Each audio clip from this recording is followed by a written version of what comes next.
Merci de nous rejoindre sur Philly Radar. Bonjour à tous et bienvenue à ce flash d'information.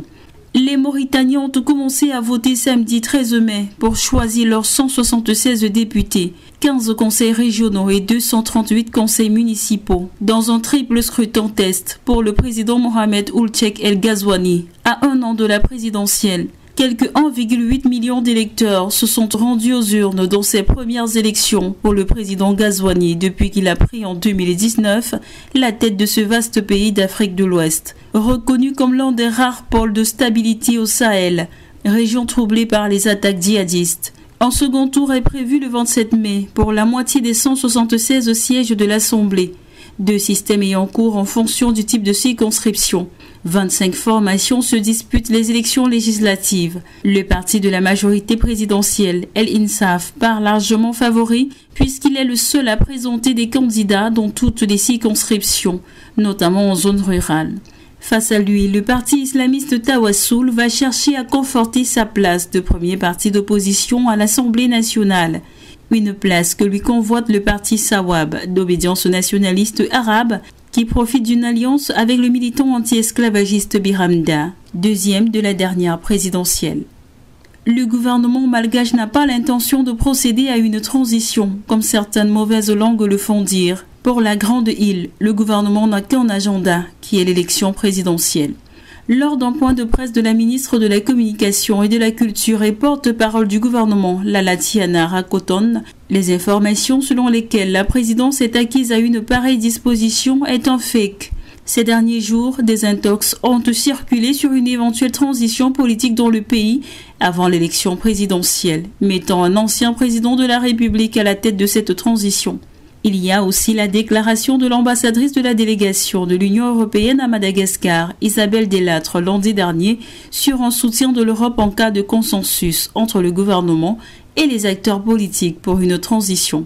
Une sortie assez osée qui a donc rouvert le débat et imposé la sortie du gouvernement. Madame Lala Tiana affirme que le gouvernement reste focus sur sa position et se concentre sur le bouclage du budget sur la loi de finances rectificative qui devrait contenir le budget pour la présidence prévue au mois de novembre prochain. Il n'est donc pas question de penser à une autre alternative. Il n'y a aucun argument qui peut justifier la mise en place d'un gouvernement transitoire. Pour la porte-parole, ce qui est clair, c'est que le gouvernement prend son temps pour publier le calendrier électoral à travers le décret de convocation des électeurs. Au Burkina Faso, plusieurs opérations antiterroristes sont en cours dans plusieurs localités du pays des hommes intègres. Des opérations qui, malgré des difficultés, portent de bons fruits. Le dernier bilan en date de l'armée date du lundi 8 mai avec plus de 150 militants de groupes terroristes neutralisés ces derniers jours. Des opérations qui ont eu lieu le même lundi dans la journée. Selon l'agence d'information, les terroristes ont été tous foudroyés par le vecteur aérien avec leur matériel. Deux frappes de l'armée ont par ailleurs visé des positions de groupes rebelles dans la région du centre-est. D'autres fiables font état de ce qu'une bande d'hommes armés qui ont détourné 2 citernes pour ravitailler leur base dans la forêt de Kankan-Mogré ont été sauvagement traités. Une cinquantaine d'autres terroristes venus pour dérober du bétail ont également subi la foudre de l'armée dans la zone de Yaktibo. Ce bilan survient après l'effectivité de la mobilisation générale décrétée le 13 avril dernier pour faire face à la crise sécuritaire qui traverse le pays en proie à une recrudescence d'attaques terroristes. Objectif, donner un cadre juridique légal à l'ensemble des actions à mettre en œuvre pour faire face à la situation que vit le Burkina Faso. Au Maroc, la police annonce avoir démantelé un réseau criminel composé de 18 personnes, dont 3 Français et une Tunisienne. Les faussaires étaient spécialisés dans le piratage des données bancaires. Sur la base d'informations précises fournies par la Direction générale de la surveillance des territoires, les éléments de la police judiciaire ont interpellé à Casablanca et Marrakech 18 personnes, dont 3 franco-marocains et 3 tunisiens, accusés de piratage et usage de données bancaires pour détourner des fonds.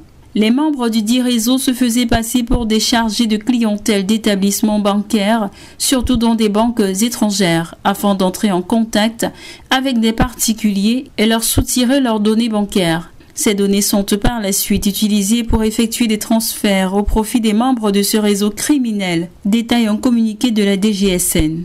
Lors de la perquisition, du matériel informatique susceptible d'avoir été utilisé par les membres du dit réseau a été saisi. Ils seraient susceptibles de garder des traces numériques de leurs méfaits. Les suspects ont été écroués pour les besoins de l'enquête qui se déroule sous la supervision du parquet compétent afin de déterminer d'éventuels complices au niveau national et international. Fin de ce flash d'information. Merci de nous avoir suivis et à très bientôt. N'oubliez surtout pas de vous abonner et d'activer la cloche de notification pour suivre toute l'actualité sur Philly Radar.